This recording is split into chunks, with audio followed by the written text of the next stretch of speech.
Hi hello everyone. ఈరోజు మనం road side బండి మీద వడలు అమ్ముతారు కదండి, ఆ వడలు అయితే తయారు చేసుకుందాం. బొబ్బర పప్పు అంటారు కదా, బొబ్బర పప్పుతోటి సింపుల్గా చాలా టేస్టీగా పప్పు అయితే 3-4 అవర్స్ ఇలా నానబెడితే సరిపోతుందండి. బొబ్బర పప్పు మనకి 3-4 అవర్స్ శనగపప్పు అన్న ఇలాగే చేసుకోవాలి.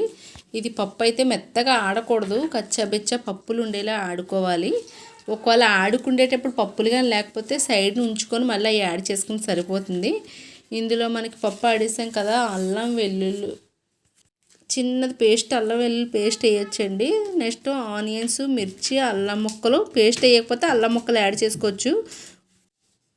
కొత్తిమీర చిన్న చిన్న ముక్కలుగా కట్ చేసుకొని మనం కొంచెం జీలకర్ర కూడా యాడ్ చేసుకోవచ్చు. చిన్న చిన్న బాల్స్లా తీసుకొని ఆయిల్ అయితే పెట్టుకున్నానండి. బాగా కాగిపోయింది ఆయిల్ అయితే. మనం ఇలా కొంచెం పలసగానే చేసుకోవాలి.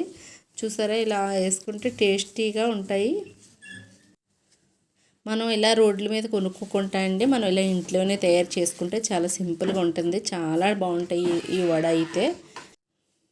మినప్పప్పు అది వేరే టేస్ట్ వస్తుంది. మన రోడ్ సైడ్లో అమ్ముతారు కదా, అదే వడ అండి. ఆ పప్పు శనగపప్పుతో బొబ్బర పప్పుతో అమ్ముతారు బడ్డీల మీద రోడ్ సైడ్ని.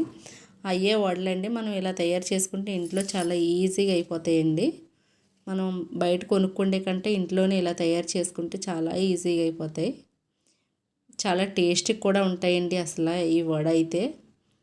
బొబ్బరపప్పు, పచ్చెనగపప్పు రెండు కూడా చేస్తారు ఇదే రకంగానే రోడ్ సైడ్లో. పచ్చెనగపప్పు అంతలక్క దొరుకుతుంది కానీ బొబ్బరపప్పు అయితే అందరి దగ్గర దొరకదు కదండి, అక్కడక్కడే దొరుకుతుంది బొబ్బరపప్పు. చూసారా, నాకు వడలు అయితే రెడీ అయిపోతున్నాయి. ఒక సైడ్ నుంచి అవుతున్నాయి, ఒక సైడ్ నుంచి తినేస్తున్నారు పిల్లలు. అంత టేస్టీగా ఉంటాయండి. మినిమం ఈ వడ అయితే మాత్రం మ్యాక్సిమం తక్కువ తినేవాళ్ళన్నా ఒక 5-10 వడస్ అయితే తినేస్తారు. ఎక్కువ తినేవాళ్ళు అయితే ఇంక చెప్పక్కర్లేదు, అంత టేస్టీగా ఉంటాయండి ఇవైతే. ఒక్కసారి ట్రై చేయండి, చాలా బాగుంటాయి. నచ్చితే ఒక లైక్ చేయండి, సబ్స్క్రైబ్ చేయండి. కొత్తగా చూసేవాళ్ళు నేను పెట్టే వీడియోస్ మీకు నోటిఫికేషన్ కింద చేరుతాయి. లైక్ చేయండి, కామెంట్ చేయండి. నచ్చిందా? నచ్చితే ఒక లైక్ చేయండి. నాకైతే వడలు చాలా తొందరగా సింపుల్గా అయితే రెడీ అయిపోయి, చాలా సింపుల్ అండి ఇవి చాలా ఈజీగా చేసుకోవచ్చండి. ఎప్పుడన్నా కారంగా అనిపించినప్పుడు ఒక 2 గంటలు పప్పు నానబెడితే సరిపోద్దండి. రోడ్ సైడ్ అమ్మేవి మనం ఇంట్లోనే తయారు చేసుకోవచ్చు ఎంతో ఈజీగాన. చూసారా, నేను ఒక సైడ్ అయితే చేస్తారు చూసారా, మళ్ళీ వేసాను.